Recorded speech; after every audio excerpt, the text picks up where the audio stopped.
Hey guys, thanks for joining me again today. This is Chris with Living Vegan, and today's topic is a vegan diet. Is it extreme? Sometimes people say, oh, I don't know how you do it. It's so hard, it's tough, it's crazy, it's really extreme.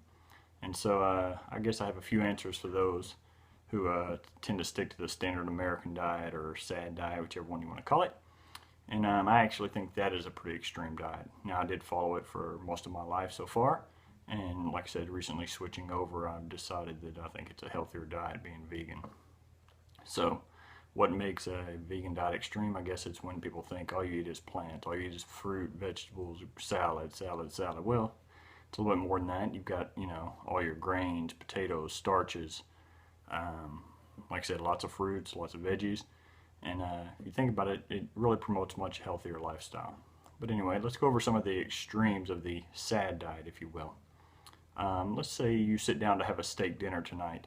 Each person at the table having a steak, to raise that one steak, you're looking at about 1,000 gallons of water. Say you cooked a pound of beef tonight for dinner between, ground meat or whatever you cooked for your family. You're looking at 1,500 to 2,500 gallons of water. Beef, I'm looking at a few notes I have because I don't know all the stats off the top of my head. But beef, you're looking at about 10 to 15 pounds of grain to produce 1 pound of beef. Chicken, about 5 pounds of grain. Pork, about 7.5 pounds of grain. So if you think about just feeding the population, sure is a lot more environmentally friendly to feed the grains and the plants to the people versus having to feed them, recycle them through the cow or the chicken or the pig, and then feeding it to us. If we didn't feed all the grains and soy to the cows and all the livestock, we could feed 1.4 billion people. And if you think about that, that's quite a bit of people to be able to feed. There's a lot of people hungry in this country and many other countries that could be fed by that. Let's compare steak.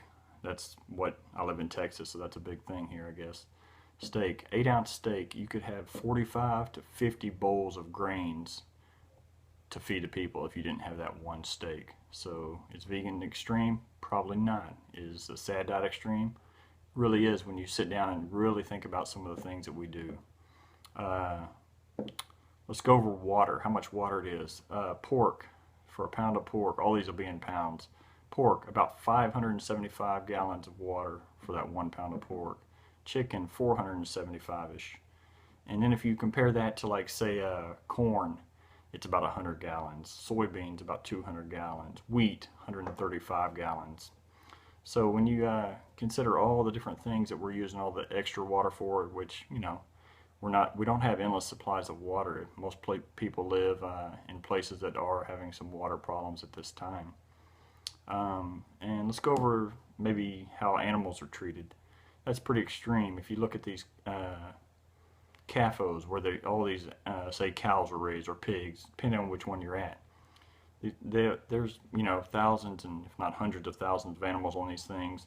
Corn and grain and beans and all these things which aren't their normal diet are brought in by the 18-wheeler load every minute. Just feeding these things.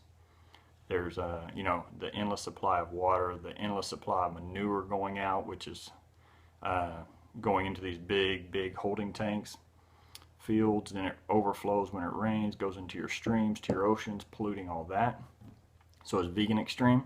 Probably not. Is the SAD diet? Probably so. Let's think about the dairy industry. You have a mother cow, she gives birth. Immediately the baby's taken away. Both of them are pretty sad about that. The baby is usually brought to if it's a male, it's brought to a pen to where it's chained to a pen to where it sits there, turned into veal, sits there so we can have this fresh and tenderest meat there is.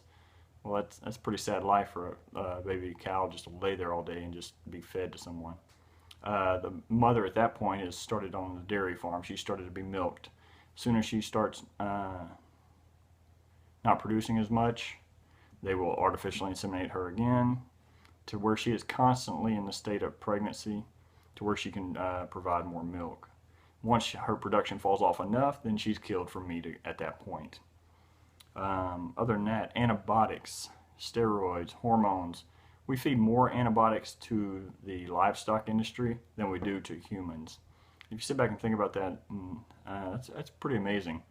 Also, we wonder why we're having all these antibiotic resistant organisms. Well, it's because people that are eating the SAD diet are actually consuming a lot of antibiotics without knowing it. So you're building a resistance to it.